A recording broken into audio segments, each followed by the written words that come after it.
They say that in Goldfield, Nevada, you can hear whispers echoing through the empty streets at night. It's an old mining town that rose and fell in the early 1900s, leaving behind crumbling buildings, broken dreams, and something else. Something that never left. I arrived in Goldfield one late October evening. The sun was bleeding into the desert horizon, casting a burnt orange glow across the ghost town. I'd heard about its haunted hotels, but nothing could prepare me for what I felt the moment I stepped onto its dusty streets. The air was heavy. It felt like walking into a memory that didn't want to be remembered. My first stop was the infamous Goldfield Hotel. Locals called it the most haunted building in Nevada. Built in 1908, it was supposed to be the grandest hotel west of the Mississippi, with brass fixtures, a mahogany-lined lobby, and crystal chandeliers that once sparkled with the promise of wealth. But today, it was silent, its windows shattered, its halls rotting with time. I stood outside for a moment, staring up at its looming brick facade. The sun had set completely, and only the faint glow of my flashlight cut through the darkness as I pushed the creaking door open. Inside, the air was ice cold. My breath came out in white clouds, even though the desert night was still warm. The marble lobby floor was covered in dust and fallen plaster. Broken furniture lay scattered like corpses. I heard the faint drip of water echoing from somewhere deep within. They say the Goldfield Hotel is haunted by a woman named Elizabeth. According to legend, she was a prostitute who became pregnant by George Wingfield, the hotel's wealthy owner. When she told him, he chained her to a radiator in room 109 until she gave birth. Some say she died during childbirth. Others claim he murdered her and threw the baby down the old elevator shaft. As I stood in the lobby, I felt this heaviness settle in my chest. Like I was being watched. Like someone was standing behind me, breathing softly, just out of reach.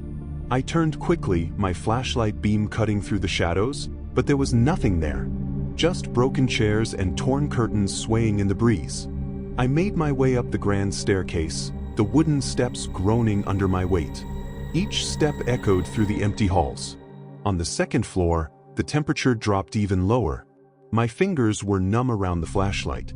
I walked past empty rooms, each one filled with decaying furniture, peeling wallpaper, and shattered mirrors reflecting my pale, terrified face. Then I found room 109. The door was half open, swinging slowly as if someone had just slipped inside. My chest tightened. I didn't want to go in, but my feet moved on their own. The room was dark, except for the pale moonlight seeping through a cracked window. An old radiator sat against the wall, its iron surface rusted and stained.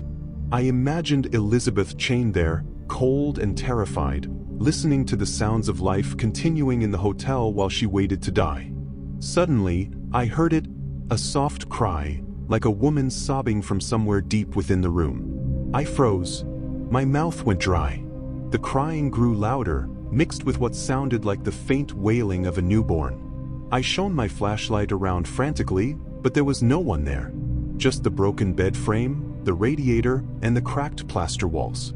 Then I felt it, a cold hand on my shoulder. I spun around, but the room was empty.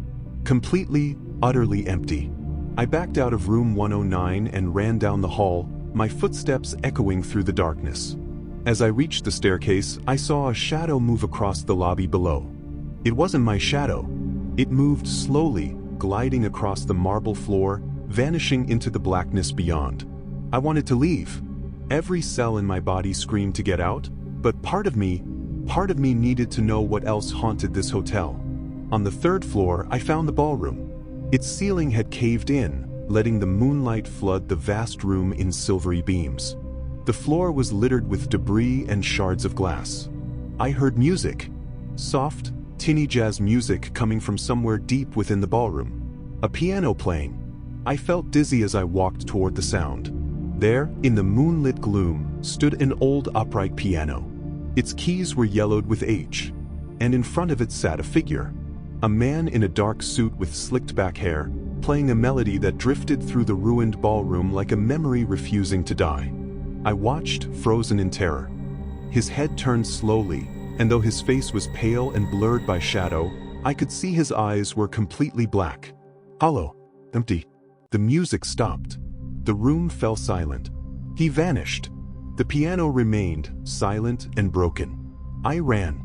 Down the stairs, through the lobby, out into the desert night where the cold wind whipped at my face. But as I stood in the street, panting, I looked up at the hotel's dark windows, and in one of them, on the 4th floor, I saw her. A woman in a long white dress, standing completely still, her face turned towards me. Watching. Waiting. I turned and walked quickly down the deserted street, past broken saloons and crumbling storefronts, trying to shake off the feeling of her eyes following me. I needed to leave Goldfield, but something compelled me to stay just a little longer. Across the street stood the old Santa Fe Saloon. They say it's one of Nevada's oldest operating bars, though part of it is abandoned now. Locals claim the spirits from the Goldfield Hotel often drift across to the saloon, unable to rest, trapped between the world of the living and the dead. As I walked towards it, I noticed the bar's flickering neon sign casting a red glow onto the dusty street. The door was slightly ajar, creaking in the wind. I stepped inside. The scent of stale whiskey and old wood hit me immediately. The bar was empty, silent except for the rattling ceiling fan overhead. Broken bottles lined the shelves, and a few rusted bar stools stood at odd angles.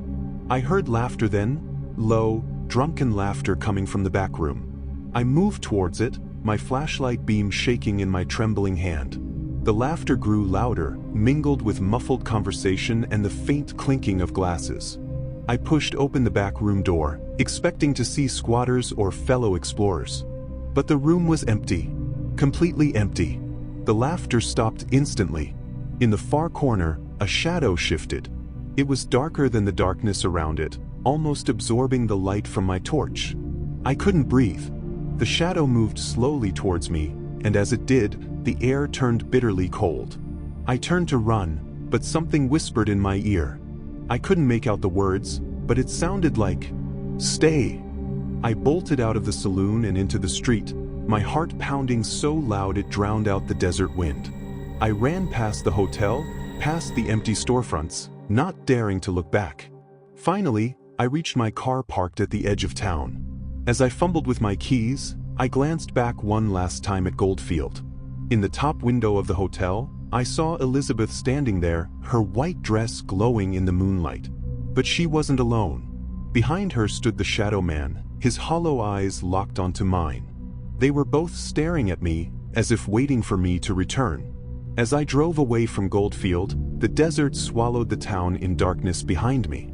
But even now, when I close my eyes at night, I see them, watching, waiting, and I can still hear that whisper in my ear, telling me that one day, I will come back, because some places never let you leave.